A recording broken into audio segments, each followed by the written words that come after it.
अस्सलाम वालेकुम क्लास। आज हमने पढ़ना है प्रोकैरियोटिक एंड यूकैरियोटिक सेल्स का डिफरेंस।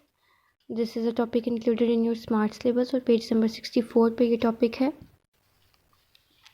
जब भी आपको ये क्वेश्चन आएगा पेपर में, फर्स्ट ऑफ ऑल आपको बताना चाहिए कि डिफरेंस को आपने अटैम्प्ट कैसे करना है।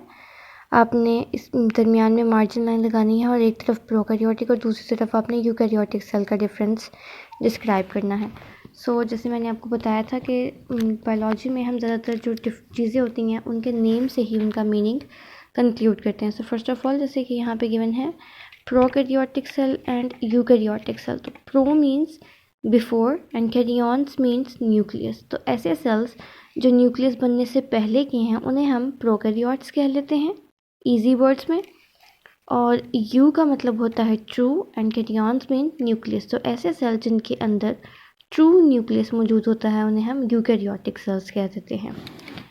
अब होता क्या है कि जो प्रोकैरियोटिक सेल्स हैं इनके अंदर न्यूक्लियस मौजूद नहीं होता और इनका जो भी जेनेटिक मेकअप है वो डायरेक्टली इनके सेल के साइटोप्लाज्म में सबमर्ज्ड होता है। इसको स्टडी करने के लिए हम इसकी डायग्राम देख लेते हैं। इस पेज पे उन्होंने लास्ट पेज पे आपको एक डायग्राम दी है विच इज़ फिगर 4.17।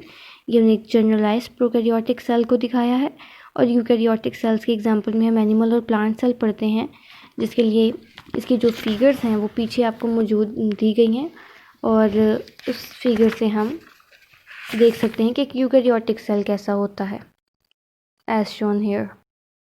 ठीक है, ये आप लोग पढ़ चुके हैं डिटेल से, इसलिए हम इसको इतना नहीं पढ़ेंगे। हम ज़्यादा फोकस रखेंगे प्रोकैरियोटिक सेल कैसा होता है और जिसके अंदर कौन से स्ट्रक्चर्स मौजूद हैं।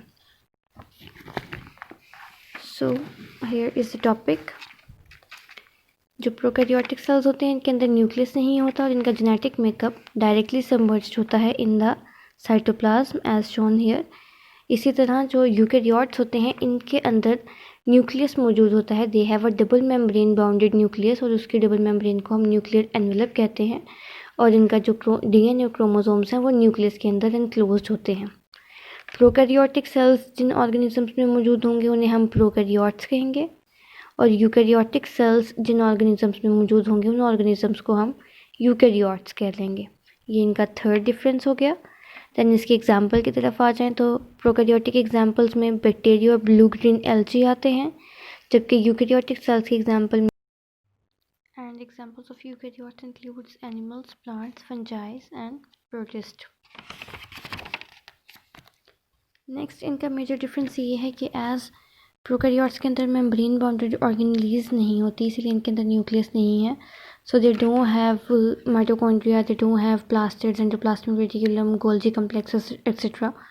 वाइल यूकैरियोट्स में ये सारे ऑर्गेनेलीज मेम्ब्रेन बाउंडेड ऑर्गेनेलीज मौजूद होते हैं।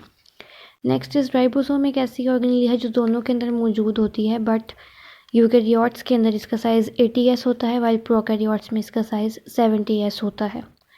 इसके अलावा जो इन दोनों के अंदर डिफरेंस है वो ये है कि प्रोकैरियोट्स में सेल वॉल मौजूद होती है, बट इनकी सेल वॉल जिन ऑर्गेनिक कंपाउंड्स की मिलकी बनी होती है वो है एक पेप्टाइडोग्लाइकन्स या फिर म्यूरिन की।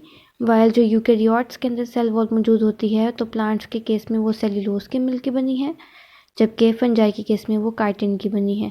This is a generalised diagram of prokaryotic cell which is given here on your book। generalized label diagram है prokaryotic cells की, while for studying eukaryotic cells, so here we have label diagram of eukaryotic cells which is given as plant cell and animal cell. That's all about the difference between prokaryotic and eukaryotic cells.